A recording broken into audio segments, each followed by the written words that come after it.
ஆராதனை பார்த்து கொண்டிருக்கிற ஒவ்வொருவரையும் நாங்கள் இயேசு நாமத்தை நாங்கள் வாழ்த்தி வரவேற்கிறோம்.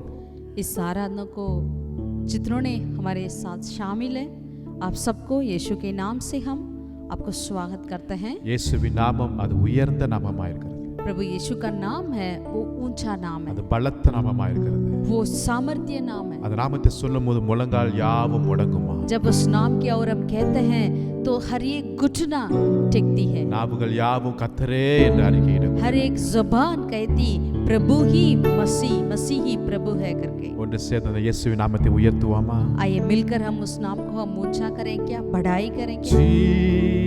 Jesus, name above all names, beautiful Savior, glorious Lord,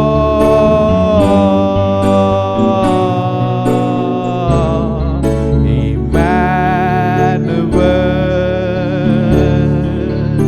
God is with us, blessed Redeemer, living Word,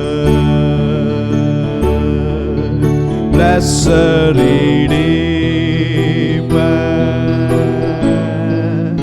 living Word.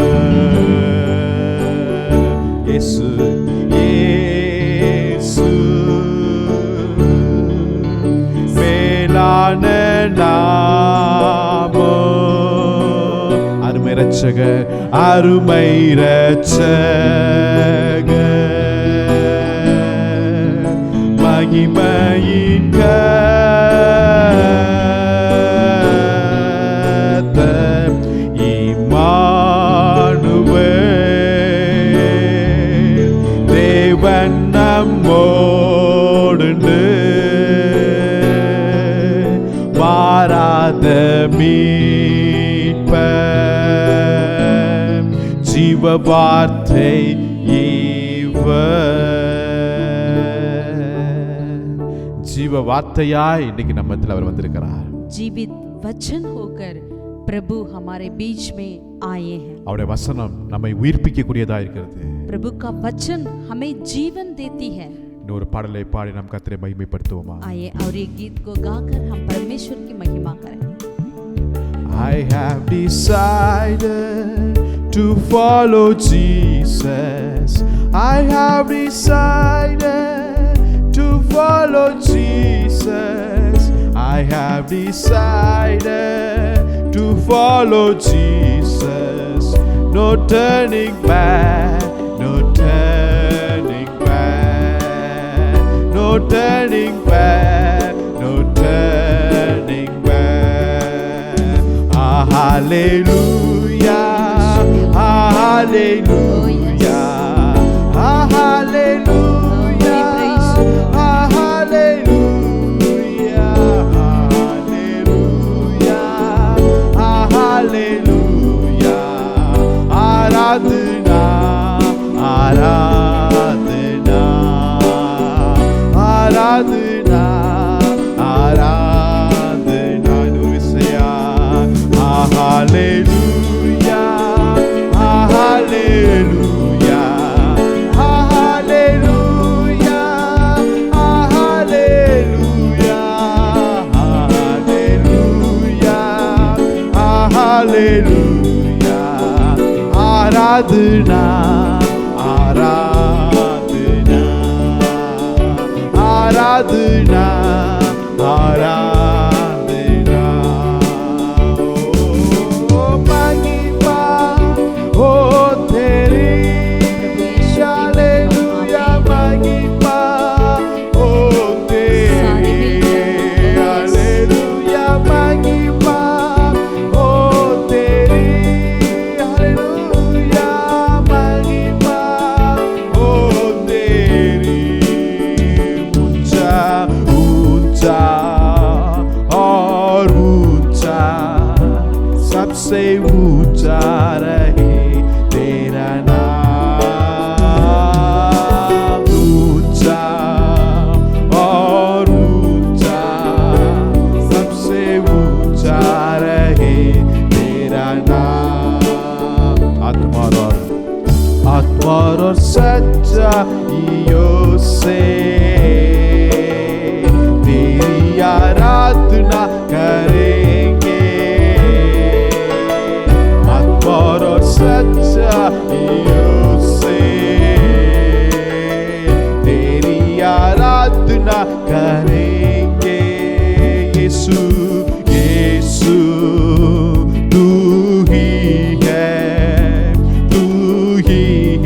நேசர் என் மேல் எவ்வளவு அன்பு கூர்ந்தீர்.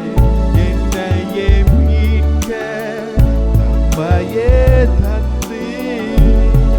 உம் அன்பிற்கு அளவே இல்லை. என் வாழ்நாள் முழுவதும் உமக்காக வாழ்வேன். நீரே என்றென்றும் போதும். என் வாழ்நாள் முழுவதும் உமக்காக வாழ்வேன். நீரே என்றென்றும் போதும். நீர் மாத்திரம் போதும். நீர் மாத்திரம் போதும். நீர் மாத்திரம் போதும் எனக்கு. நீர் மாத்திரம் போதும். நீர் மாத்திரம் போதும்.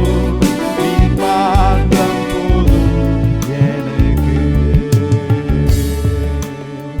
இந்த வேளை நம்ம எல்லாரும் தேசத்துக்காக ஜெபம் பண்ணுவோமா? इस समय हम अपने देश के लिए हम प्रार्थना करेंगे। நம்ம தேசத்துல நடக்கிற இந்த கொடுமையான வியாதிகளை நாம் பார்க்கிறோம்.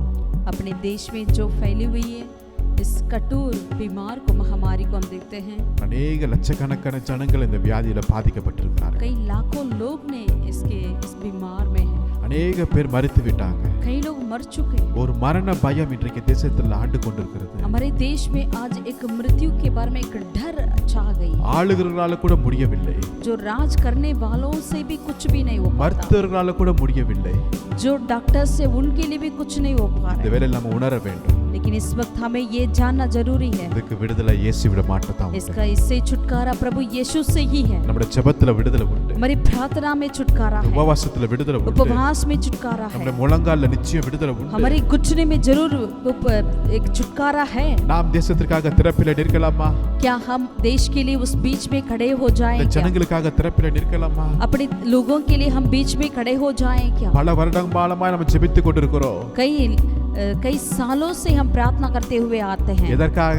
किस लिए? நம்முடைய இந்தியாவில எழுப்புதலுக்காக. हमारे देश में, हमारे भारत में एक रिवाइवल होना है। இந்தியாவில எழுப்புதல் உண்டாக வேண்டும். हमारे भारत में एक बेधारी आने के लिए, பார்லிமென்ட்ல எழுப்புதல் உண்டாக வேண்டும். हमारे पार्लियामेंट में एक बेधारी आने के ஒவ்வொரு लिए, மாநிலத்தில எழுப்புதல் வேண்டுமே. हर एक राज्य के अंदर एक बेधारी आने के लिए हम प्रार्थना करते हैं। சபையில எழுப்புதல் வேண்டும். कलीसियाओं में बेधारी, ஒவ்வொரு குடும்பத்தில எழுப்புதல் हर एक வேண்டும். परिवार के अंदर बेधारी, இதுதான் நம்முடைய தரிசனமா यही இருக்கிறது. हमारा दर्शन है। இதை கெடுக்கிற எல்லா பிசாசுடைய கிரியைகள் எல்லாம் நம்ம அப்புறப்படுத்தி நம்ம ஜெபம் பண்ணுவோம். इसके विरोध में आने वाले हर एक शैतान के कार्य को हम निकालते हुए प्रार्थना करेंगे। எல்லாரும் இந்த வேளையில நம்ம ஜெபம் आइए பண்ணுவோம். सारे मिलकर हम प्रार्थना करें। இயேசுவின் நாமத்தினால நம்முடைய சமூகத்தில் வந்திருக்கிறோம். यीशु के नाम से खुदा तेरे उपस्थिति में आए हैं। எங்களுடைய ஜெபங்களை கேட்கிறவரே, हमारी प्रार्थनाओं को सुनने वाले खुदा, நீர் மனம் இரக்கமுள்ள தேவன். तू तरस खाने वाले परमेश्वर, நீ இரக்கமுள்ள தேவன். तू दयालु है, கிருபை நிறைந்த तू தேவன். अनुग्रह से भरे हुए हैं। ஒரு விசையா और एक बार எங்கள் தேசத்தின் மேல் हमारे देश के ऊपर மனம் இறங்கும் ஐயா. आप दया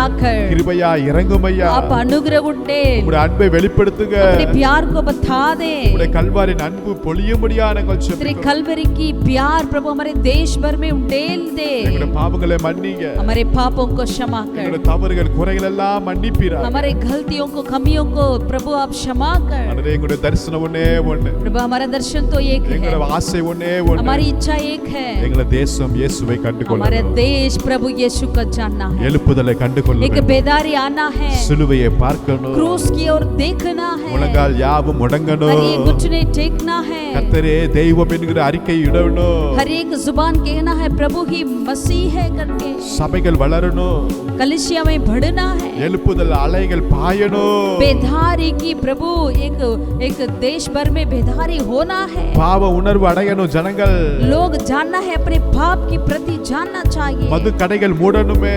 सारे पीने की दुकान बंद होना எல்லா चाहिए, பாவ காரியங்கள் எல்லாம் முடிவடையணும். हर एक पाप की बातें खत्म होना चाहिए। ஜெப ஆவியை ஊற்றுங்க. एक प्रार्थना की आत्मा उंडेल दे, எங்கள் ஒவ்வொரு விசுவாசிகள் மேல உம்முடைய ஜெப ஆவியை ஊற்றுங்க. हर एक विश्वासी लोगों के ऊपर तेरी प्रार्थना की आत्मा उंडेल दे। திறப்பின் வாசலில் நாங்கள் இருக்கணுமே. हम प्रभु उस द्वार पे खड़े हैं, எஸ்தரை போல ஜெபிக்கணும். एस्तर के समान प्रार्थना करने करनी है, தானியேலை போல ஜெபிக்கணும். दानियेल के समान प्रार्थना करना है। இயேசுவே உம்மை போல நாங்கள் ஜெபிக்கும்படியாய் यीशु तेरे समान हमें प्रार्थना करने के ஜெப ஆவியை लिए ஊற்றுங்க. प्रार्थना की आत्मा उंडेल दे, ஜெப ஆவியை ஊற்றுங்க. प्रार्थना की आत्मा उंडेल दे। எங்கள் கண்கள் எல்லாம் குளமாகட்டும். हमारी आंखें प्रभु जी एक तालाब बनना है, எங்களுடைய முழங்கால்கள் முடங்கட்டும். हमारे घुटने तेरे सामने झेके, ஒரு புதிய தரிசனத்தை एक தாருங்கப்பா. नया दर्शन को दे, எழுப்புதலை தாருங்க. बेदारी को दे खुदा, அது எங்க இடத்துல இருந்து புறப்பட்டும். वो हमसे वो शुरू होने पाए, எங்க குடும்பத்துல இருந்து हमारे புறப்பட்டும். परिवार से शुरू होने दे, எங்க சபையில இருந்து हमारे புறப்பட்டும். कलिसियाओं से शुरू होने எங்க दे, தேசத்துல இருந்து हमारे புறப்பட்டும். देश में से शुरू होने முழு दे, உலகத்திற்கு போகும்படியா पूरे विश्व भर में जाने पाए। நாங்கள் ஜெபிக்கிறோம் हम ஐயா. प्रार्थना करते हैं खुदा, எங்களுக்குள்ள ஒற்றுமையை தாருங்க. हमारे बीच में एकता को दे, ஒரே சிந்தையை தாருங்க. एक मन दे, ஒரே இதயத்தை एक தாருங்க. दिल दे खुदा, உம்மை மாத்திரம் நோக்கி பார்க்க எங்களுக்கு सिर्फ கிருபை तेरे செய்யுங்க. और हम ताकते रहने के, நீரே எல்லாவற்றிலும் மேலானவர். क्योंकि तू ही सबसे ऊंचा है, உம்மால் செய்யக்கூடும் ஐயா. आपसे सब कुछ पूरा होगा। நிச்சயமா நாங்கள் பார்க்க போகிறோம். जरूर हम देखेंगे, ஆசீர்வதிப்பீராக. आशीष कर இயேசுவின் நாமத்தில் ஜெபிக்கிறோம் நல்ல பிதாவே. प्रभु यीशु के नाम से हम प्रार्थना करते हैं खुदा, ஆமென். आमीन। ஒரு வசனத்தை வாசிப்போம். एक वचन की ओर हम पढ़ें, சங்கீதம் भजन 119வது சங்கீதம். भजन 119।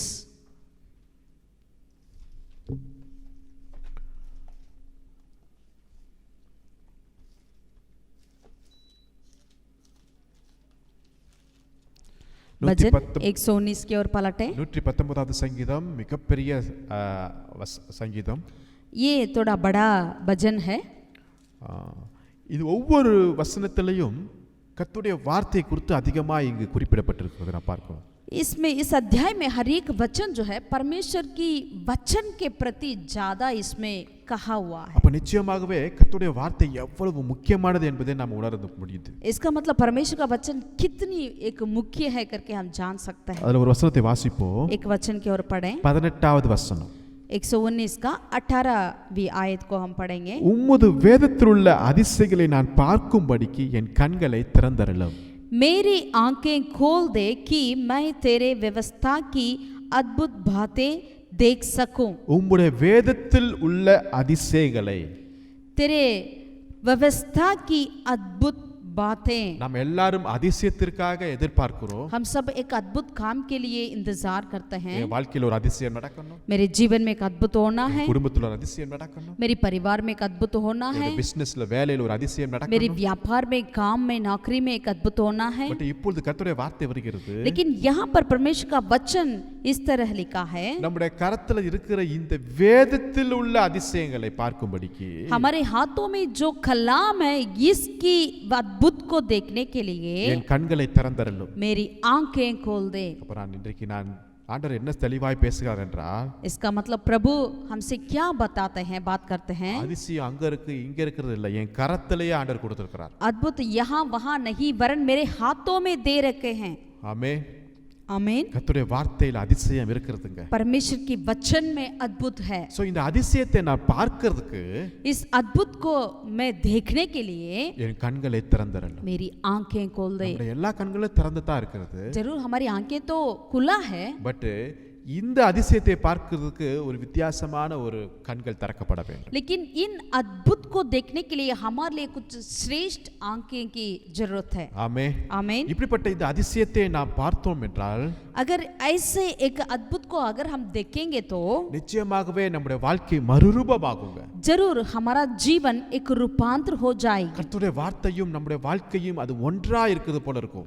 परमेश्वर हमारा जीवन और परमेश्वर का वचन दोनों एक जैसे लगेगी। கர்த்தருடைய வார்த்தையில் அப்படி என்னத்தான் அதிசயம் இருக்கிறது?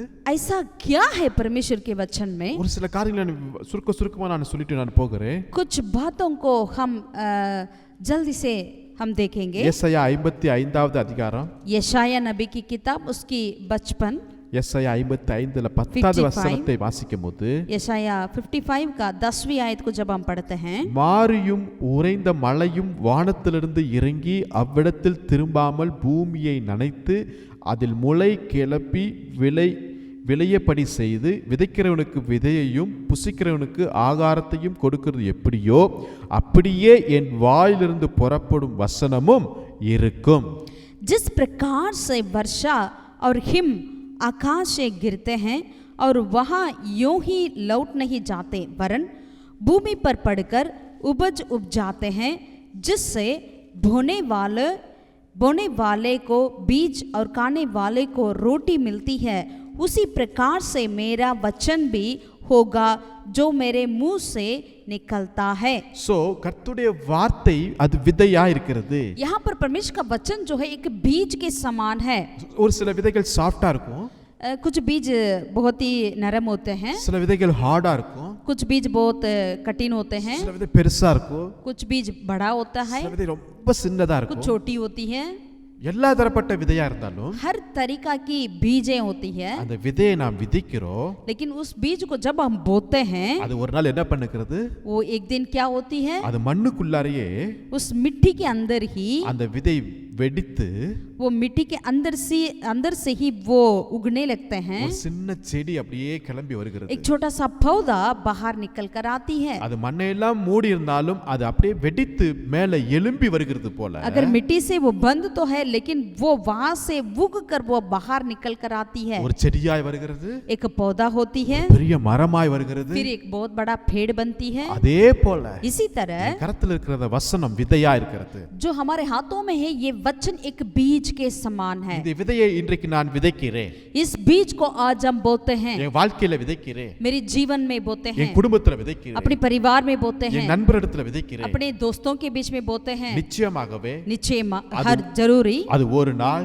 एक दिन ஒரு பெரிய மரமாய் வளரும். एक बहुत बड़ा पेड़ बनेगी। நிச்சயமாகவே जरूरी என் கண்களால் அந்த அதிசயத்தை நான் பார்க்க போகிறேன். निश्चय ही मैं अपनी आंखों से उस अद्भुत को देखूंगा। அவருடைய வார்த்தை அது வெறுமையாய் திரும்பாது, परमेश्वर का वचन वो खाली नहीं वापस नहीं लौटती है, அது நிச்சயமாகவே பலனை தரக்கூடியதா இருக்கிறது. वो निश्चय ही अपने फल को देती है। இரண்டாவதாக பார்க்கும்போது दूसरा விதை வசனம் परमेश्वर का वचन உபாகமம் 32வது அதிகாரத்துல व्यवस्था विवरण 32वें अध्याय में இரண்டாம் வசனத்தை வாசிக்கும் போது, दूसरा वचन में உபாகமம் 32:2ல व्यवस्था विवरण उसका 32वें अध्याय का दूसरा आयत को है, என் உபதேசம் பொழியும் பனித்துளிகள் புல்லின் மேல் இறங்குறது போல என் வசனம் இருக்கும், மழையானது இளம் பயிரின் மேல் பொழிவது போல என் உபதேசம் இருக்கும். मेरा उपदेश मेघ के समान बरसेगा और मेरी बातें ओस के समान टपकेगी, जैसे कि हरी घास पर चींची और पौधे पर जाड़ियां। இங்கு ரெண்டு காரியத்தை குறிப்பிட்டிருக்கிறது. यहाँ पर दो बातों के बारे में बताती है बाइबल। ஒன்னு கர்த்தருடைய வார்த்தை மலையை போன்றுதான். एक परमेश्वर का वचन जो है एक मेघ के समान है। மழை நிச்சயமாகவே நம்மளுக்கு வேண்டுங்க. जरूर हमारे लिए बारिश तो चाहिए। மழை இல்லைன்னா எவ்வளவு வறட்சியா இருக்கும். अगर बरसात नहीं होती है तो कितना हम अकाल में पड़ जाते हैं। மழை இல்லைன்னா விவசாயம் இருக்காது. अगर बरसात नहीं है तो कोई खेती बाड़ी नहीं कर सकते हैं। மழை இல்லைன்னா அதிகமான ஹீட் இருக்கும். अगर बरसात नहीं है तो बहुत ही हमारे लिए धूप बहुत ज्यादा हो जाती है। மழை இல்லைன்னா பல கஷ்டங்கள் நம்ம பட வேண்டியதா இருக்கு. बरसात नहीं है तो हम बहुत कष्ट उठाना पड़ता है। மழை ஒரு செழிப்பை கொடுக்கக்கூடியதா இருக்கு. बरसात एक हमारे लिए एक सफलता को देती है। அதே போல கர்த்தருடைய வார்த்தை इसी तरह परमेश्वर का वचन இன்னைக்கு மழையாய் பொழியட்டும். एक बरसात का समान होने மழையாய் பொழியும் போது बरसात के समय जब होती है வாழ்க்கை செழிப்பாகும். मेरा जीवन बहुत ही सफलता में होती है। சங்கீதம் 1 சங்கீதத்துல வாசிக்கும் போது भजन 1 में हम पढ़ते हैं, அவன் நீர்க்காடுகளில் நடப்பட்டு கனியை தருகிற இலையுதராய் இருக்கிற மரத்தை போல் இருப்பானா. वो बहती नालियों के समान लगाया हुआ एक वृक्ष के समान होगा करके लिखा है। அப்படிப்பட்ட ஒரு செழிப்பு காணப்படுகிறது. इस तरह एक सफलता அந்த மலையில ஒரு அதிசயத்தை நான் பார்க்க முடியும். उस बरसात में एक अद्भुत को हम देख सकते हैं। வசனத்துல ஒரு அதிசயத்தை நான் பார்க்க முடியும். वचन में एक अद्भुत को हम पा सकते हैं। இரண்டாவதாக அதே வசனத்துல என்ன போடப்பட்டிருக்கிறது? दूसरा उसी वचन में क्या लिखा है? பனி. हिम ओस। அப்போ கர்த்தருடைய வார்த்தை ஒரு பனிக்கு சமமாய் இருக்கிறது. परमेश्वर का वचन ओस के समान है। பனியும் நிச்சயமாகவே எல்லா தாவரத்திற்கும் மரங்களுக்கும் ஒரு பெரிய ஆசீர்வாதமா இருக்குதுங்க. ओस भी हर एक पौधों के लिए झाड़ियों के लिए आशीष बनती है। அது ஒரு புத்துணர்ச்சியை கொடுக்கக்கூடியதா இருக்கிறது. वो एक ताजापन को देती है। ஆகவே அருமையான தேவனுடைய பிள்ளைகளே, इसलिए प्रभु के प्यारे लोगों, நம்முடைய வாழ்க்கை ரொம்ப சோர்வா இருக்கிறது. हमारा जीवन बहुत ही निराश में है। ஒரு எந்த ஒரு காரியத்துல ஒரு இன்ட்ரெஸ்ட் இல்லாம இருக்கிற. किसी बातों में अगर आप कहते हैं कि मुझे कोई इंटरेस्ट नहीं है, இப்போ இந்த வார்த்தை எனக்குள்ள வரும்போது लेकिन जब ये वचन मेरे अंदर आती है, எனக்குள்ள ஒரு புத்துணர்ச்சி உண்டாகுது. मेरे अंदर एक ताजापन आती ஒரு है, திருப்தி கிடைக்கிறது. एक तृप्ति होती है। ஆமே आमीन। மழையாய் மாத்திரமல்ல, सिर्फ बरसात नहीं, விதையாய் மாத்திரமல்ல, सिर्फ बीज नहीं, அது பனியாயும் இருக்கிறது. परमेश्वर का वचन एक ओस के समान है। நாலாவதாக चौथी बात, மத்தேயு எழுதின சுவிசேஷம் 4ஆம் அதிகாரம், मत्ती रचित सुसमाचार उसकी चौथा अध्याय, மத்தேயு 4ஆம் அதிகாரம் 4ஆம் வசனத்தை வாசிக்கும்போது, मत्ती रचित सुसमाचार उसकी चौथा अध्याय पे वचन 4 को जब हम पढ़ें, மனுஷன் அப்பத்தினால் மாத்திரமல்ல, मनुष्य केवल रोटी ही से नहीं, தேவனுடைய வாயிலிருந்து புறப்படுகிற ஒவ்வொரு வார்த்தையினாலும் பிழைப்பான். परंतु हर एक वचन जो परमेश्वर के मुंह से निकलती है उससे जीवित रहेगा। அப்ப கர்த்தருடைய வார்த்தை परमेश्वर का वचन जो है நம்மளுக்கு ஒரு ரொட்டி, ஒரு ஆகாரத்தை போல இருக்கிறதுங்க. एक भोजन के समान, रोटी के समान है। ஒவ்வொரு நாளும் நாம் சாப்பிடுகிறோம், हर एक दिन हम भोजन खाते हैं, பட் அதே சமயத்துல लेकिन என் ஆவிக்குரிய வாழ்வு செழிக்கப்படுறதுக்கு मेरी आत्मिक रीति में एक उन्नति होने के लिए கர்த்தருடைய வார்த்தை எனக்கு வேண்டும். परमेश्वर की वचन की जरूरत है। இன்னைக்கு அநேக சமயத்துல பல விஷயத்தை பார்த்து விட்டு நம்ம ஜெபத்துல பின்னடைந்து போய்கிறோம். आज हम कई चीजों को देखकर हम प्रार्थना के जीवन में पीछे हो जाते हैं। சில பிரச்சனைகளை பார்த்துட்டு நம்ம அதிகமாக சோர்ந்து போகிறோம். कुछ परेशानियों को देखते हैं तो बिल्कुल निराश होते हैं। நம்முடைய ஆத்துமா அப்படியே சோர்வடைந்திருக்கிறது. हमारे प्राण जो है बिल्कुल वो निराश होती है। அதற்கு தேவை ஒரு உணவு, उसके लिए एक भोजन की जरूरत है, கர்த்தருடைய வார்த்தையா वो இருக்கு. परमेश्वर का वचन है। ஆமென். आमीन। அநேக சமயத்துல நம்ம உணவை உட்கொண்டு சாப்பிட்டு நம்முடைய சரீரம் வளர்ச்சி வருகிறது. कई बार हम भोजन खा कर हमारा देह तो बढ़ती जाती है, அதே சமயத்துல लेकिन நம்முடைய ஆத்துமா வளர்ச்சிக்கு हमारी प्राण की बढ़ोतरी के लिए கர்த்தருடைய வார்த்தை வேண்டும். परमेश्वर की वचन की जरूरत है। ஆமென். आमीन। ஐந்தாவதாக पांचवी बात, கர்த்தருடைய வார்த்தை பட்டயத்தை போல இருக்கிறதா. परमेश्वर का वचन जो है एक तलवार है। எபேசியர் 6ஆம் அதிகாரம் 17ஆம் வசனத்தை வாசிக்கும்போது, इफिसियों की पत्री 6 अध्याय उसकी 17वीं आयत में, அதே போல எபிரேயர் 4:12 நீங்க வாசிக்கும்போது, इब्रानी 4 का 12 पद में, எபிரேயர் 4:12 நான் வாசிக்கிறேன். इब्रानी 4 का 12 पद को हम पढ़ते हैं। தேவனுடைய வார்த்தையானது ஜீவனும் வல்லமையும் உள்ளதாயும் இருபுறமும் கருக்குள்ள எந்த பட்டயத்தினாலும் இருபுல கருக்குள்ள பட்டயமாய் காணப்படுகிறது. क्योंकि परमेश्वर का वचन जीवित और प्रबल और हर एक दोधारी तलवार से भी बहुत चौका है। दोधारी तलवार है परमेश्वर का वचन। இந்த வார்த்தை பட்டயத்தை போல இருக்கிறதா.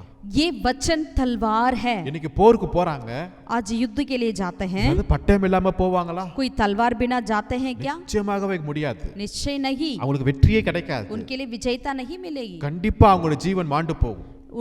उनको अपना जीवन को खोना पड़ता है। அதே சமயத்துல பட்டயம் இருக்கும்போது अगर उनके पास तलवार होती है तो எதிரிகள் பயப்படுவார்கள், उनकी भैरियों ने डरेंगे। வெற்றி உண்டு.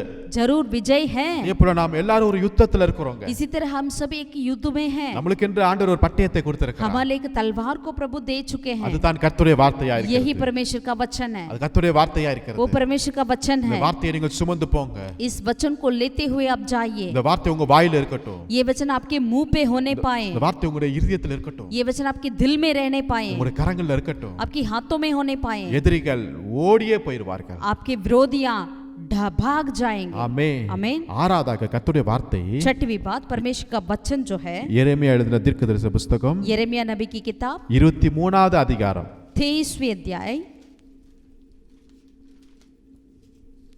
அதுல 29வது வசனத்தை வாசிக்கும்போது, 29वीं वचन को जब हम पढ़ेंगे, எரேமியா 23ல यिर्मयाह नबी की किताब 23 का 29, 29ல வாசிக்கும்போது அதுல ரெண்டு காரியங்கள் குறிப்பிட்டிருக்கிறது. यहाँ पर दो बातें कहा है। கர்த்தருடைய வார்த்தை அக்கினியை போன்றது. यहोवा का वचन आग सा है। அக்கினியை போன்றதான் கர்த்தருடைய வார்த்தைங்க. परमेश्वर का वचन आग सा है। அக்கினி என்பது आग जो है, ஒரு தங்கத்தை இன்னும் சுத்தமான ஒரு தங்கமாய் மாற்றக்கூடியதா இருக்கிறது. आग जो है सोना को और शुद्ध करती है। ஒரு அசுத்தமான ஒரு இடத்தையோ अगर कुछ अशुद्धता की जगह क्यों ना हो, சில குப்பையெல்லாம் அப்படியே எடுத்து அந்த அக்கினி வச்சு அந்த இடத்தை க்ளீன் பண்ணுவார்கள், अगर சுற்றி कूड़ा को इकट्ठा करके वहां पर वो आग से जलाते हैं। அந்த இடம் சுத்தமாகணும் என்று விருப்பப்படுவாங்க. वो चाहते हैं वो ये जगह शुद्ध होना है। அந்த அசுத்தம், அந்த கிருமிகள் எல்லாம் சாவணும் என்று விருப்பப்படுவாங்க. वहां पे जो भी कीड़े हैं वो सारे मरना है करके कहते हैं। பொன்னை சுத்த பொன்னாக மாற்றக்கூடியதாக இருக்கு. सोना को और शुद्ध करती है। சோ கர்த்தருடைய வார்த்தை सो परमेश्वर का वचन जो है அக்கினியா என் வாழ்க்கையில வரும்போது आग के समान मेरे जीवन में आती है तो என் வாழ்க்கையில मेरे जीवन என் में, இருதயத்துல मेरे दिल में, என் சிந்தையில मेरी सोच में, என்னுடைய கண்கள் பார்வையில मेरी आंखों में, नजर में ஆண்டவருக்கு பிரியமில்லாத परमेश्वर की जो अप्रसन्न की बातें, பாவமான காரியங்கள் पाप की बातें, தீமையான காரியங்கள் बुराई बातें, எல்லாவற்றையும் இது சுத்தமாக்க கூடியதா इस இருக்கிறது. सारी बातों को ये आग जो है शुद्ध करेगी। வாலிபன் தன் வழியை எதனால் சுத்தமாக்குவா? जवान अपनी मार्ग को किस तरह शुद्ध करेगा? கர்த்தருடைய வார்த்தையினால். परमेश्वर की वचन से। ஆமென். आमीन। கர்த்தருடைய வார்த்தை ஒரு வாலிபனை சுத்தமாக்க கூடியதா இருக்கிறது. परमेश्वर का वचन एक जवान की जीवन को भी शुद्ध करती है। அதே நம்முடைய வாழ்க்கையும் அது சுத்த பசும் பொன்னாய் மாற்றக்கூடியதா இருக்கிறது. वही वचन हमारे जीवन को भी एक शुद्ध सोने के समान बदल डालेगी। அதே வசனத்துல இன்னொரு காரியம் போடப்பட்டிருக்கிறது. उसी वचन में भी और एक बात लिखा हुआ है, கன்மலையை நொறுக்கும் சம்மட்டியை போல இருக்கிறதா. वो पत्थर को फोड़ डालने वाले हथौड़ा है। சம்மட்டிங்க. हथौड़ा, சம்மட்டி எதுக்கு வச்சிருக்காங்க? हथौड़ा क्यों रखते हैं? பெரிய பெரிய மலை பாறைகளை நொறுக்க கூடியதா இருக்கிறதா. बड़े बड़े पत्थरों को फोड़ने के लिए। ஒருவேளை உங்க வாழ்க்கையில, शायद आपके जीवन में, உங்க குடும்பத்துல आपके परिवार में சில பெரிய பிரச்சனைகள் கல் மலை போல இருக்கலாம்.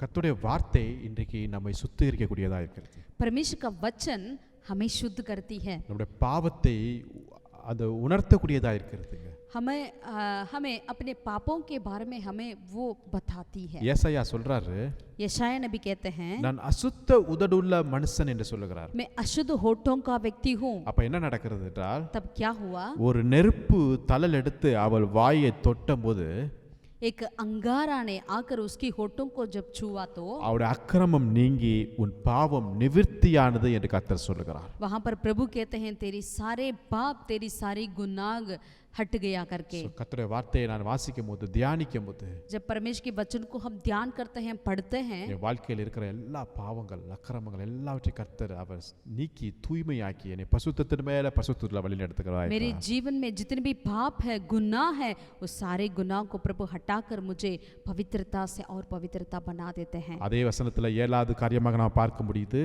उसी वचन में और सातवीं बात हम देख सकते हैं, கர்த்தருடைய வார்த்தை கன்மலையை நொறுக்கும் சம்மட்டியை போல இருக்கிறதா. परमेश्वर का वचन जो है वो पत्थर को फोड़ने वाले एक हथौड़ा है। பெரிய பெரிய கல் மலைகள் இருக்கிறதுங்க. बड़े बड़े पत्थरें होती है। ஒருவேளை உங்க குடும்பத்துல இருக்கலாம், शायद आपकी परिवार में हो सकता है, ஒருவேளை உங்க குடும்பத்துல இருக்கிற சில மனிதருடைய சுபாவங்கள், அவருடைய இருதயங்கள், சில மனிதர்கள் சில பிரச்சனைகள் கூட காணப்படலாம். शायद आपके परिवार में कुछ ऐसे व्यक्ति होते हैं जो पत्थर के समान उनके स्वभाव क्यों ना हो, ऐसा हो सकता है। அது நம்முடைய கையை வைத்து உடைக்க முடியாது. उसे हम हाथ से तो कुछ नहीं कर सकते हैं, திறமையினால படிப்புனால முடியவே முடியாது. या अपनी पढ़ाई से या अपनी जो गुणों से कुछ नहीं कर सकते हैं। பட் கர்த்தருடைய வார்த்தையை நீங்க சொல்லும்போது, लेकिन जब हम परमेश्वर की वचन को कहते हैं, நிச்சயமாகவே जरूर அது கன்மலையை நொறுக்கக்கூடியதா இருக்கிறதுங்க. वो सारे पत्थर को फोड़ने वाली है। ஆமென். आमीन। கர்த்தருடைய வார்த்தை அப்படிப்பட்ட ஒரு வல்லமையுள்ளதாய் क्योंकि காணப்படுகிறது. परमेश्वर का वचन सामर्थ है। அடுத்ததாக எட்டாவதாக பார்க்கும்போது, आठवीं बात क्या है? கர்த்தருடைய வார்த்தை தேனை போல இருக்கிறதா. परमेश्वर का वचन जो है वो मधु है। சங்கீதம் 119வது சங்கீதத்துல भजन 119 में 103வது வசனத்தை வாசிக்கும் போது, 103 वचन को जब हम पढ़ते हैं, சங்கீதம் 119ல 103வது வசனத்தை வாசிக்கும் போது, 119वीं अध्याय का 103 उस आयत को जब हम पढ़ते हैं, உம்முடைய வார்த்தைகள் என் நாவுக்கு எவ்வளவு இனிமையானவைகள், तेरा वचन मुझको कैसे मीठे लगते हैं, என் வாய்க்கு அவைகள் தேனிலும் மதுரமா இருக்கிறதாம். वे मेरे मुंह में मधु से भी मीठे हैं। தேன் ஒரு இயற்கையாகவே கிடைத்த ஒரு மிகப்பெரிய ஆசீர்வாதம். मधु जो है वो हमारे लिए नेचुरली मिलती है, वो आशीष है। அதுல இருக்கிற அந்த ஸ்வீட் பாத்தீங்களா எவ்வளவு அற்புதமா இருக்கிறது. उसमें जो मीठापन है वो कितना अद्भुत है। அது யாராவது செய்ய முடியுமா நம்மளால? क्या कोई भी व्यक्ति उसे बना सकते हैं? அது இயற்கையாகவே நமக்கு கொடுக்கப்பட்டதுங்க. लेकिन वो नेचुरली हमें मिलती है। அதே போல கர்த்தருடைய வார்த்தை इसी तरह परमेश्वर का वचन जो है ரொம்ப சுவையானது, वो बहुत ही मीठे हैं, ரொம்ப ரொம்ப டேஸ்டானது. बहुत ही स्वादिष्ट है। அது நம்ம நாவுக்கு அவ்வளவு அது இனிமையா இருக்கக்கூடியதா இருக்கிறதா. वो हमारे जुबान के लिए इतनी मीठे होते हैं। சில சமயத்துல பசியா இருக்கும்போது जब आपको बहुत भूख लगता है, ஒரு உணவை கொடுக்கும்போது நம்ம அவ்வளவு ஆர்வமாய் அதை சாப்பிடுவோம். अगर जब हमारे लिए भोजन दिया जाता है हम कितने वो उत्साह से खाते हैं। அதே போல இன்றைக்கு इसी तरह आज நம்முடைய ஆத்மால ஒரு பசி வேண்டும். நம்ம हमारी प्राण में एक भूख हमें होना चाहिए। எதை குறித்து? கர்த்தருடைய வார்த்தை வேண்டும் என்பது. किसके प्रति? परमेश्वर के वचन के प्रति। சோ இது நம்மளை திருப்தி பண்ணக்கூடிய வார்த்தையா இருக்கிறதுங்க. क्योंकि यही हमें तृप्त करती है। அடுத்ததா நாம் பார்க்கும்போது आगे हम देखते हैं கர்த்தருடைய வார்த்தை எப்படிப்பட்டது என்றால், परमेश्वर का वचन कैसा है। ஜேம்ஸ் 1:23 வசனத்தை வாசிக்கும்போது, याकूब पहला अध्याय उसका 23वीं वचन में हम पढ़ सकते हैं। யாக்கோபு 1:23 வசனத்தை வாசிக்கும்போது, याकूब की पत्री पहला अध्याय उसका 23वीं वचन में, ஒருவன் திருவசனத்தை கேட்டும் அதன்படி செய்யாதவனானால் கண்ணாடியிலே தன் சுபாவ முகத்தை பார்க்கிற மனுஷனுக்கு ஒப்பாயிருப்பான். क्योंकि जो कोई वचन का सुनने वाला हो और उस पर चलने वाला ना हो तो वह उस मनुष्य के समान है जो अपना स्वाभाविक मुंह दर्पण में देखता है। கண்ணாடி போன்றது கர்த்தருடைய வார்த்தை. दर्पण है परमेश्वर का वचन। கண்ணாடி வைத்து நம்ம என்ன செய்கிறோம்? दर्पण को रोककर हम क्या करते हैं? முன்னாடி நின்று நம்முடைய உடை அலங்காரம், நம்முடைய மேக்கப் எல்லாவற்றையும் நம்ம போட்டுக்கிறோம். उसके सामने खड़े होकर हम अपने सारे अपने आप को हम मेकअप करते हैं। சில சமயத்துல பல மணி நேரங்கள் நம்ம நிற்கிறோம். कई लोग कई घंटे तक खड़े रहते हैं। சில சமயத்துல நம்ம பாக்கெட்ல வச்சிருக்கிறோம், நம்முடைய பேக்ல கூட கண்ணாடி வச்சிருப்போம். अपने पर्स में, अपने पैकेट में वो दर्पण को रखते हैं। அடிக்கடி நம்ம எடுத்து பார்த்து கொள்ளுவோம். अवसर हम उसे उठा के देखते हैं। ஃபேஸ் நல்லா இருக்குதா? हमारे चेहरे ठीक है? க்ரீம் எல்லாம் கரெக்டா இருக்கா? सारे क्रीम सही है? முடி எல்லாம் கரெக்டா இருக்கா? बाल सही है? பல காரியங்களை நம்ம ஒழுங்கு பண்ணிட்டு இருக்கிறோம். ऐसे हम कई चीजों को हम सही करते हैं। கர்த்தருடைய வார்த்தையும் அதே தான். परमेश्वर का वचन भी इस तरह है। நம்ம ஒவ்வொரு நாளும் இந்த கர்த்தருடைய வார்த்தையை பார்க்கும்போது हर एक दिन इस वचन को हम जब देखते हैं, நம்முடைய வாழ்க்கையை அது அப்படியே பிரதிபலித்து காட்டுகிறதுக்கு, वो अपने जीवन को वो दिखाती है।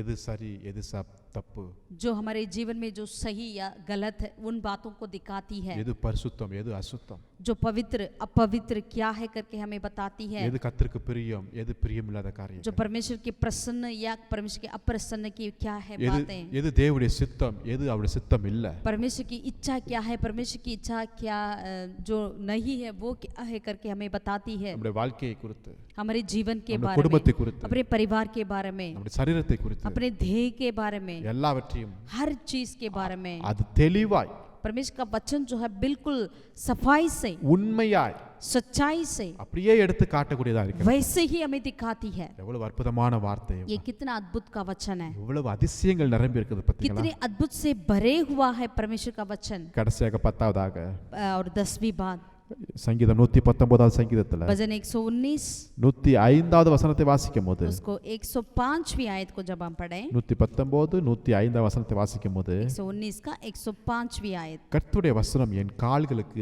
தீபமாய் இருக்கிறதா. परमेश्वर का वचन मेरे पाँव के लिए दीपक है। தீபம் दीपक லைட்டா இருக்கிறது. एक रोशनी, எதுக்கு? என் கால்களுக்கு.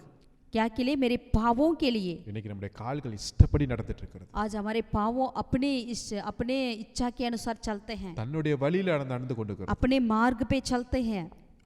சில சமயத்துல அது இருட்டான பாதையா இருக்கலாம், कई बार वो अंधकार से भरे हुए रास्ते होती है, சில சமயத்துல அந்த பாதை ஒரு ஆபத்தான பாதையா இருக்கலாம், कई बार वो रास्ते में बहुत ही हमारे लिए विपत्तियां हो सकती है, ஒரு முள்ளுகள் நிறைந்த பாதைகளா இருக்கலாம். वो कांटों से भरी हुई रास्ते होती है। பட் இந்த வார்த்தை लेकिन ये वचन என் பாதைக்கு வெளிச்சமா இருக்கும். मेरे पाँवों के लिए दीपक है, என்னை நடத்தக்கூடிய வார்த்தை, मुझे चलाने वाले शब्द वचन, இதுவே வழி என்று காட்டக்கூடிய வார்த்தை. यही रास्ता करके मुझे दिखाने वाले वचन। அந்த வார்த்தை சொல்லுகிறது, நானே வழியும் சத்தியமும் ஜீவனுமாய் இருக்கிறேன் वो என்று वचन சொல்லுகிறது. कहती है मैं ही मार्ग, मैं ही सत्य, मैं ही जीवन। So, இதனால தான் வசனத்தை நான் வாசித்தோம். इसलिए हमने वचन में पढ़ा, வசனத்தில் உள்ள அதிசயங்களை நான் பார்க்கும்படியாக என் கண்களை திறந்தரலாம். परमेश्वर तेरी व्यवस्था की अद्भुत को मैं देखने के लिए मेरी आंखें खोल दे। என்ன அதிசயம்! वो क्या है अद्भुत? கர்த்தருடைய வார்த்தை விதையா இருக்கிறது, परमेश्वर का वचन जो है बीज है, கர்த்தருடைய வார்த்தை மழையா இருக்கிறது, वो बरसात है, கர்த்தருடைய வார்த்தை பனியா இருக்கிறது, परमेश्वर का वचन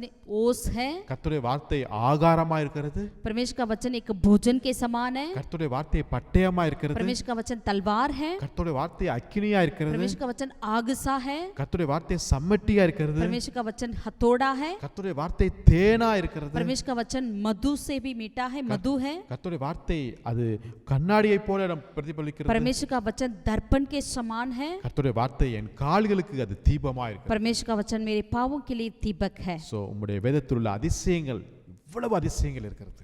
परमेश्वर तेरे व्यवस्था में कितने अद्भुत से भरा हुआ है। இந்த அதிசயத்தை நான் பார்க்கும்படியாக इस अद्भुत को देखने के लिए என்னுடைய கண்களை திறந்தருளும். मेरी आंखें खोल दे। எல்லாரும் ஜெபம் பண்ணுவோமா? आइए हम सब प्रार्थना करें क्या? அப்ப அந்த வேளையில உம்முடைய வார்த்தைக்காக நன்றி செலுத்துகிறோம். खुदावन इस समय में तेरे वचन के लिए धन्यवाद देते हैं। இப்படிப்பட்ட இந்த ஜீவனுள்ள இந்த அதிசயம் நிறைந்த இந்த வார்த்தையை நீர் எழுதி எங்களுடைய கரங்களில் கொடுத்திருக்கிறீர், அதற்காக நன்றி செலுத்துகிறோம். ऐसे अद्भुत से भरे हुए वचन को आप लिखकर हमारे हाथों में दिए हुए हैं। खुदावन तेरा धन्यवाद करते हैं। ஒவ்வொரு வார்த்தையிலையும் அதிசயம் இருக்கு. हर एक वचन में अद्भुत है। என் வாழ்க்கைக்கு தேவையான அதிசயம் உம்முடைய வார்த்தையில் இருக்கிறது. मेरे जीवन के लिए जो अद्भुत की जरूरत है वो तेरे वचन में है। என் குடும்பத்திற்கு என் பிள்ளைகளுக்கு தேவையான எல்லா அதிசயங்களும் இந்த வார்த்தையில் இருக்கிறது அப்பா. मेरे परिवार के लिए, बच्चों के लिए जो अद्भुत चाहिए वे सारे तेरे वचन में हैं। சோ முதலாவது இந்த உலகத்தில் இருக்கிற சரீரப்பிரமான அதிசயங்களை நான் பார்க்கிறதுக்கு முன்னாடி உம்முடைய வார்த்தையில் இருக்கிற இந்த அதிசயங்களை நான் பார்க்கும்படியாக என்னுடைய கண்களை நீர் திறந்தருளுவீராக. पहले इस दुनिया में मैं अद्भुत को देखने से पहले खुदावन मैं तेरे वचन के अद्भुत को देख सकूं, मेरी आंखें खोल दीजिए। ஒவ்வொரு நாளும் இந்த அதிசயத்தை பார்க்கும்படியாக, हर एक दिन मैं तेरे अद्भुत को देख सकूं, அந்த அதிசயத்தை நான் அனுபவிக்கும்படியாக, उस अद्भुत को अनुभव करने के लिए, அந்த அதிசயத்தை பலருக்கு சொல்லும்படியாக उस अद्भुत को औरों को बताने के लिए எங்களுக்கு கிருபை செய்வீராக. हमें अनुग्रह कर। இந்த வேதத்திற்காக நன்றி. तेरे वचन के लिए, तेरे व्यवस्था के लिए धन्यवाद। இன்னும் அநேகருக்கு இந்த வேதம் கிடைக்கல சுவாமி. और कई लोगों के लिए तेरा कलाम अभी नहीं मिला। அநேக மொழிகளில் இந்த வேதாகமம் மொழிபெயர்க்கப்படலையே. कई भाषाओं में अभी तक ये बाइबल नहीं है। அநேக கரங்களில் இந்த வேதாகமம் இன்னும் கிடைக்கல. कई लोगों के हाथों में ये कलाम नहीं है। நாங்கள் ஜெபிக்கிறோம் लेकिन हम प्रार्थना करते हैं இயேசுவின் நாமத்தினால यीशु के नाम से எல்லா மொழிகளிலும் இந்த வேதாகமம் மொழிபெயர்க்கப்பட நாங்கள் ஜெபிக்கிறோம். हर एक भाषाओं में ये कलाम मिल जाए। எல்லா பட்டணங்கள், கிராமங்கள், எல்லா ஜனங்கள், எல்லா வீடுகளிலும் இந்த வேதாகமம் போய் சேர நாங்கள் ஜெபிக்கிறோம். हर एक गांवों में, नगरों में ये बाइबल पहुंचने पाए प्रभु, हम प्रार्थना करते हैं। அப்பா ஒவ்வொரு வீட்டிலும் இந்த வேதாகமம் தூங்கி கொண்டிருக்கிறதுப்பா. प्रभु कई घरों में ये बाइबल जो है सो रही है। இயேசுவின் நாமத்தினால यीशु के नाम से நாங்கள் ஜெபிக்கிறோம். हम प्रार्थना करते हैं அவருடைய கண்களை திறந்தருளுங்க. उनकी आंखें खोल அந்த दीजिए, வேதத்தை அவர்கள் பார்க்கும்படியாக, वो कलाम को, तेरी कलाम को वो देख सके, அதை நேசிக்கும்படியாக, उसे प्यार करें, அதை தியானிக்கும்படியாக उसे मनन करें, ध्यान करें, ஒரு ஆர்வத்தை தந்தலும்படியாக एक நாங்கள் उत्साहित को दे खुदावन। உங்களுடைய பிள்ளைகளுக்காக நாங்கள் ஜெபிக்கிறோம். हमारे बच्चों के लिए प्रार्थना करते हैं। சிறுவயதிலிருந்து உங்களுடைய வேதத்தின்படி நடக்க கிருபை செய்யுங்க. बचपन से तेरी व्यवस्था के अनुसार चलने के लिए मदद कर। உங்களுடைய வாலிபர்களுக்காக हम ஜெபிக்கிறோம். जवान के लिए प्रार्थना करते हैं। இந்த கர்த்தருடைய வார்த்தையின்படியாக நாங்கள் சுத்தமாக நாங்கள் ஜெபிக்கிறோம். परमेश्वर के वचन के अनुसार अपनी चाल चलन को शुद्ध कर पाए। எங்களோட நீர் பேசினதுக்காக நன்றி हमसे செலுத்துகிறோம். बातें की, धन्यवाद। துதி கன மகிமை எல்லாம் ஒருவருக்கே செலுத்துகிறோம். सारा स्तुति महिमा आदर तुझे देते हैं இயேசுவின் நாமத்தில் ஜெபிக்கிறோம் நல்ல பிதாவே. प्रभु, यीशु के नाम से हम प्रार्थना करते हैं खुदावन। ஆமென். आमीन। ஆமென். இந்த வார்த்தை आमीन। மூலமாய் கர்த்தர் உங்களை इस ஆசீர்வதிப்பார். वचन के द्वारा प्रभु आपको आशीषित करें। Thank you. God bless you. परमेश्वर के धन्यवाद हो। परमेश्वर आपको आशीषित करें। आमीन।